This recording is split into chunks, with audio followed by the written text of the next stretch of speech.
sote, poleni na nyinyi. Tunashukuru, lakini uwepo wako tunashukuru pia kwa sababu tunawapa joto wafiwa, lakini uwepo kwako pia kunaonyesha kwamba serikali iko hapa sasa. Nilitamani kusikia jinsi ambavyo ulikuwa ukimfahamu marehemu Onyango. Kwa watu wa umri wangu, mzee Onyango alikuwa superstar wa michezo ya kuigiza, ucheshi, na naamini wasanii wengi unaowaona sasa hivi wanafanya vizuri. Miongoni mwa watu waliowavutia kufanya sanaa wanaoifanya alikuwa mzee Onyango. Mzee Onyango alikuwa anaigiza vizuri kiasi kwamba hata unavyosikia msiba wake, idadi ya watu wanaoniuliza kwamba hawaamini kwamba mzee hakuwa Mkenya kwa ile lafudhi ya Kilua aliyokuwa anaifanya ni wachache, ambayo inaonyesha jinsi ambavyo alifanikiwa kama msanii. Lakini pia alikuwa mtu mzima, yuko matured, hana mikogo, usikii vituko vya hovyo. Ni mtu ambaye umri ulimvaa, umri wake anaishi kwa maisha ya umri wake, lakini ile sanaa alikuwa mfano mzuri kwamba sio lazima kuwe na mambo ya hovyo miongoni mwa wasanii. Na taarifa ya msiba jinsi ambavyo ulipata? Na mimi nilikutana nayo online kwa bahati mbaya ama nzuri, sijui tuseme, bunge linaendelea. Kwa hivyo nilikuwa bungeni, mtu akaja akanionyesha, unaona mzee Onyango amefariki. Na huyo wa kwanza aliyekuja kunionyesha hakuwa anaamini pia kama mzee ni Mtanzania. Yaani alikuwa fan, lakini anaamini mzee ni kwa lafudhi ile ni Mkenya. Kwa hiyo taarifa nilipata kwa namna hiyo.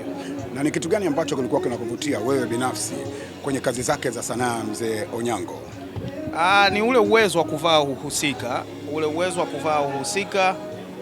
lakini mafunzo mazuri ambayo alikuwa anakuja kuyaleta kwa kutumia sanaa yake.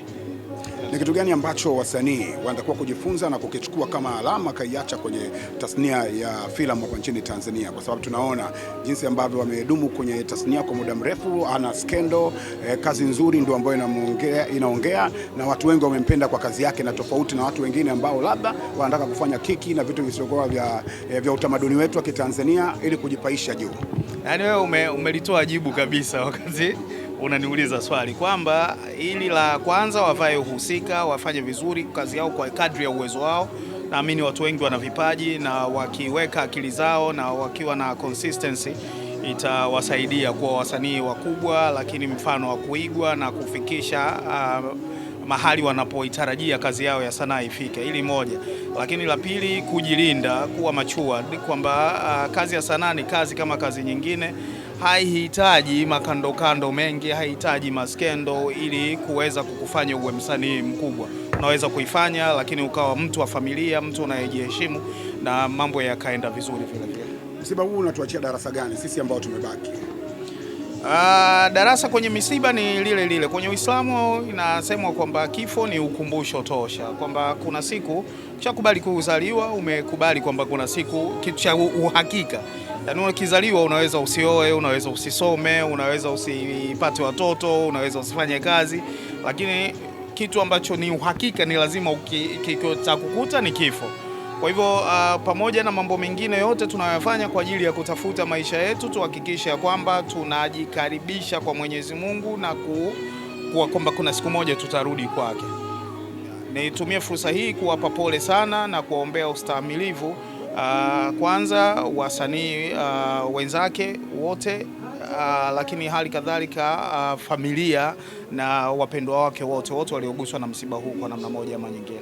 Sisi tukupongeze kwa kuikimbilia jamii, lakini kuwa kiongozi wa mfano, kwa maana kukimbilia tu kwenye matatizo ni sehemu ya maisha mazuri. Asante na endelea kufanya kazi. Mungu akuongoze. Na washukuru sana. Asante.